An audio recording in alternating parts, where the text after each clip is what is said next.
You're watching E.T.N, where we don't do news, we just talk entertainment. Share and subscribe. Hey guys, welcome to Entertainment Talk Nation. This is Rob. This video, we're going to review episode 2 and 3 of Falcon and the Winter Soldier. Yes, I am behind, thanks to all the Godzilla vs. Kong happenings in the last 2 weeks, but want to stay consistent, so I'm going to quickly review how I felt about episode 2 and then get into episode 3 in both these videos and then keep it rolling from there. We have 3 more episodes left in the season. So episode 2, I definitely started getting more excited because we got Baron Zemo at the end, and Sam and Bucky have gone to him for some assistance. They're dealing with the Flag Smashers, who are basically all super soldiers. And during the episode, they encountered them stealing some more medicine, or rather super soldier serum, and they got their butts handed to them, even with the help of the replacement Cap. And that did not go too well. Now, interestingly enough, in that scene, John Walker came in and honestly, he looked like he'd been practicing with that shield for a while. It was kind of hard to tell in this episode whether or not he's actually a super soldier. And even after episode 3, it's still kind of uncertain, but I'm not sure. I don't think he has a super soldier serum yet. I think he will take it eventually, and that'll just make him worse. But in this episode, he tries to make overtures towards Sam and Bucky to work with them, to work together to get the Flag Smashers. Sam and Bucky refuse, absolutely refuse him, and they try to do things on their own. Now, in episode 2 is very interesting because they met a man named Isaiah, who was a super soldier, a very secret super soldier during the Korean War, who fought the Winter Soldier. This is how Bucky knew about him. And they wanted to get information from him about more super soldiers that might have been out there that they don't know about, that he might know about, but he didn't want anything to do with Bucky or Sam. Obviously, we find out that he's gone through 30 years of testing, imprisonment. He was tested on by the own U.S. government, and he was also tested on by Hydra. So I'm more than sure he's going to come back in this season and play a role. At least I hope so. I think that was an interesting, Bucky's story in this show so far. To me, I'm more interested in that story. There's just so much more behind that, what he's dealing with, the therapy, trying to live a normal life. Already finding out in the first episode that part of his guilt was befriending an old man whose son he killed while he was the Winter Soldier. So I'm really into the Bucky storyline, and it's not to say that Sam's part of the story is not interesting. It's just Bucky has such a more tragic history that I just find that to be personally the story I'm interested in. So episode 2 I thought was solid. The show, it's certainly not a bad show. I have really nothing bad to say about the show. It's getting better slowly. There's a lot of hidden Easter eggs in there. Again, I don't want to start diving into the whole X-Men thing. Of course, much like WandaVision, there are this insane amount of false leaks coming out about Weapon X and this and that. And while there are some like Wolverine related lore, especially in episode 3, it's not quite as out there as I think other people are making it out to be with leaks or theories and stuff like that. I don't want to fall into the same trap I did with WandaVision. But so episode 2, very, very good. Learn a lot more history with the Winter Soldier. Obviously, it's interesting how Bucky and Sam are so reluctant to work with John Walker that they actually go to Baron Zemo to get some help. So episode 2 I thought was great, and definitely got me more and more interested into what's now episode 3. We're going to talk about the Power Broker. Now, the Power Broker is the big mystery right now in this show, and this episode was really good. I really enjoyed this. I'm trying to remember the name of the city they went to. Madripoor. That's it. And this is the link to like Wolverine. Wolverine's been to Madripoor before. He big story element in the comics. Again, there was a lot of links there. In fact, even Baron Zemo quoted something that Wolverine had quoted in the comics before, talking about the smell of Madripoor. I don't think it was directly linked, but I thought it was interesting that that he mentioned that. When it came to Wolverine, because his instinct and his sense of smell was obviously much more distinct and much more advanced than Baron Zemo, but I just thought it was kind of cool that they used that line.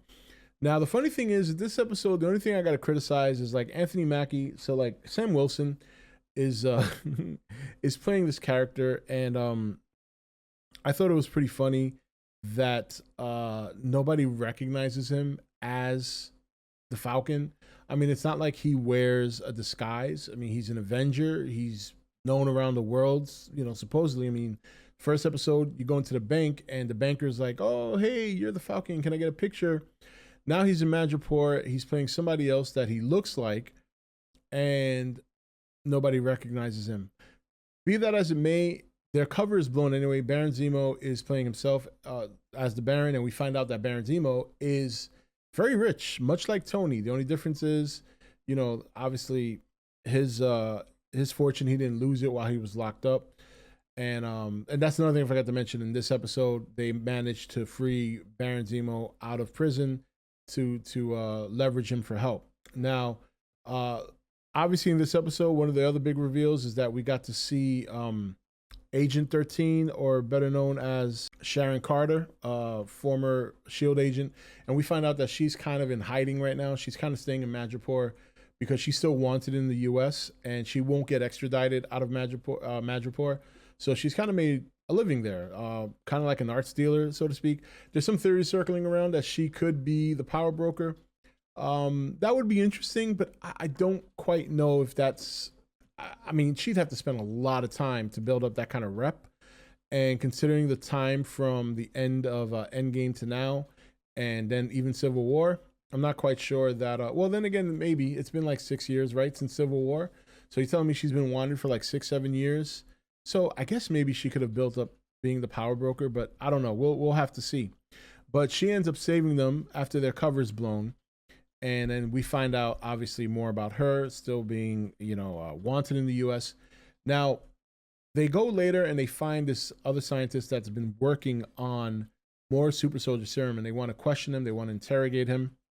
And once Zemo finds out this guy's building it, Zemo kills him, because Zemo still has a code that he doesn't believe superheroes should exist. He believes that superheroes are bad. They shouldn't be worshipped. So the idea that there's a scientist creating more super soldier serum during the interrogation from Bucky and Sam, Zemo, once they get the answers they need, Zemo pops him. While this is happening, Sharon Carter is taking out goons out that are kind of converging on the location, and then they all have to escape. And Sharon Carter really gets a great sequence here, where she's taking out one after the other, really getting to see her skill set. We got a little taste of it in Civil War, but we got a lot of it here, and I thought that was cool. And it's great seeing her.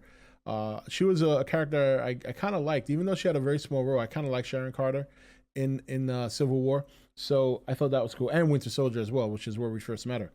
So, very, very interesting that Zemo seems to be the person that they need right now, and I gotta imagine that's not gonna last long. I gotta imagine he's going to break away from them at some point. But it's interesting. Now we have 3 episodes left in this show, and there's so we start to find out who the power broker is, what's gonna become of John Walker.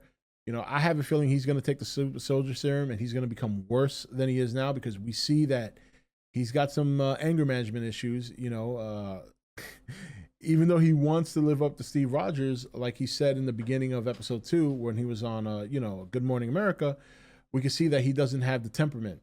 And if you remember in Captain America, one of the things that was told to Steve right before he took the super soldier serum was that he was chosen because he has a good heart and he doesn't actually want to kill people. He just does. He doesn't like bullies. He wants to protect.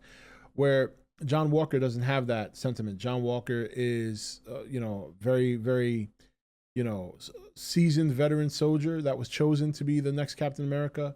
And you can see there's a certain level of aggression and anger that he has that's only going to be amplified if he takes the serum. So very interesting. I have to imagine at some point, Sam is going to get that shield back. I don't know how he's going to do it, but I think it's really interesting right now what's going on with the Flag Smashers, with Carly leading them. And we see in the episode 3, that she blew up this building, and one of the people on her team kind of looked at her like, whoa, we're getting a little too extreme now.